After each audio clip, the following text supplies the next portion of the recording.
I'm a flint napper.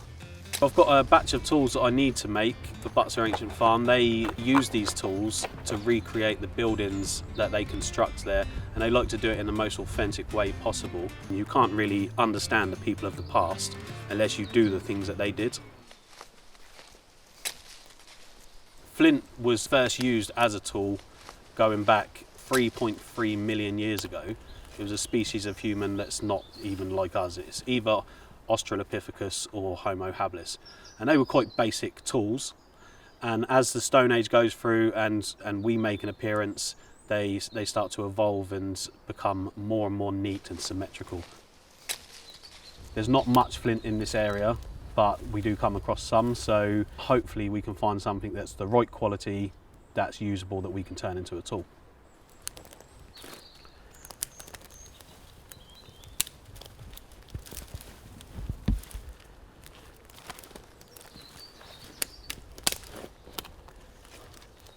Sometimes they're under these branches, and other times they could be right over there under a huge log.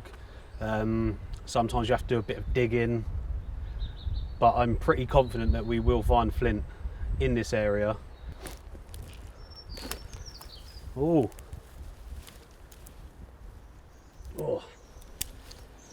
yes, got some. So this looks pretty decent.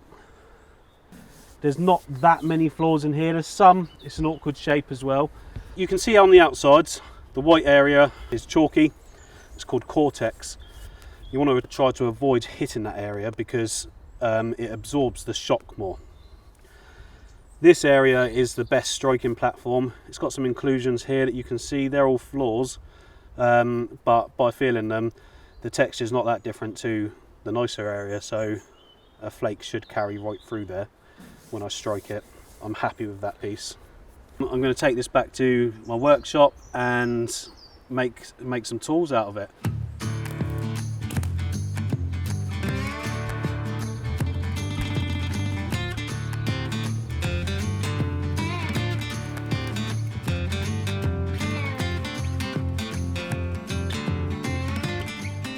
Butser needs some tools for their Horton house.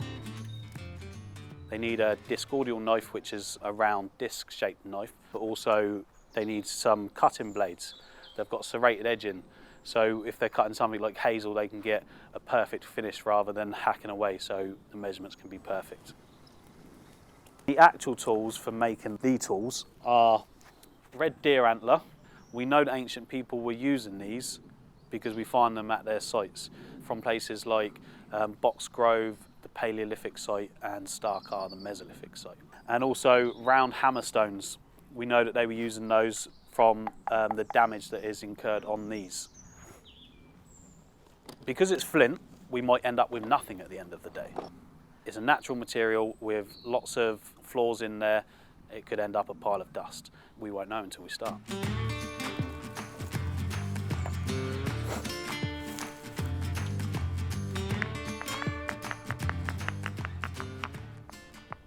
Flint communicates with you and it tells you where the flaws are by the sound.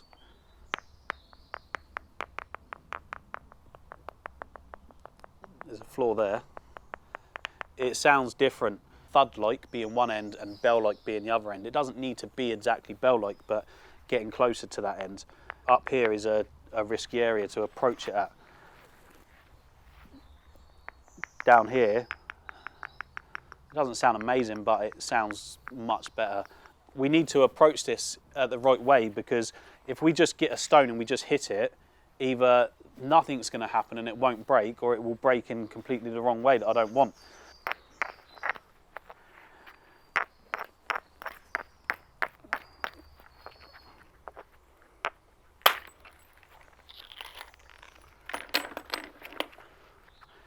So the first shot's gone in. What I love about the first shot is that you're seeing a surface that no human has ever seen before, because it was enclosed before humans even existed.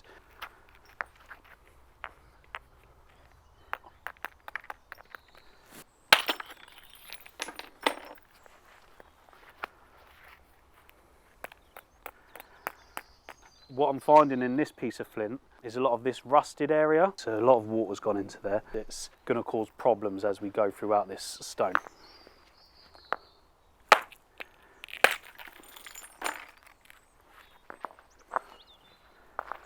Yeah, it's turning out less good quality than what I was hoping. The general shape of this area, just, I need it to be less than a right angle really. Doesn't mean I can't break it with a lot of force and a little bit of luck. So that's what I'm going to try and do, is abandon this area and come more over to here and see what can happen.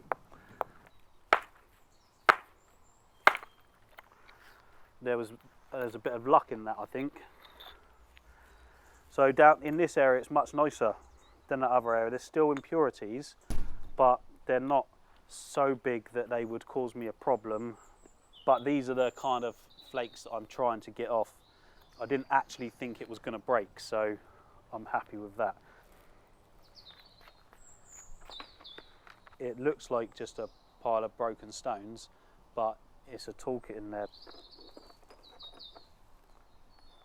So this one here I liked for a discordial knife because it just needs to be rounded off.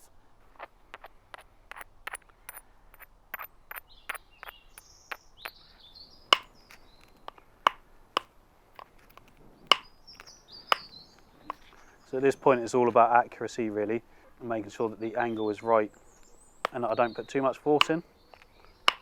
If I put too much force in, it'll break. The whole thing will snap.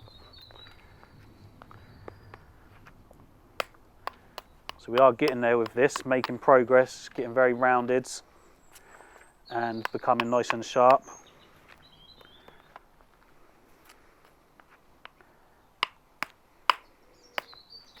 Right, so I think we're there. It's rounded, it's sharp, it's thin enough to go into a handle. Job done on that one. And then this piece here, really nice piece. It's got a thin edge here, which I can put a serrated edge on, so that when they need to cut through small bits of hazel, they're able to saw through it.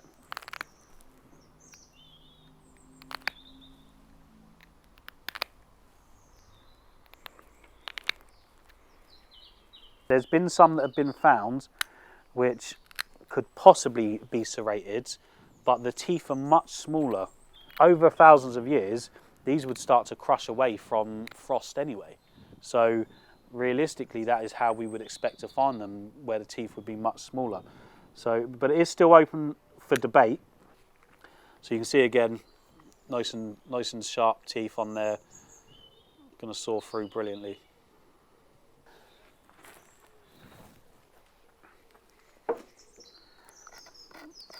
Yeah, so those teeth work well on there. It's nice and sharp. These flint tools are so effective on lots of different things. Animal flesh, wood, leather. Really sharp, functional tool, multiple uses. Butser's going to get a lot of use out of it. They'll be happy with that.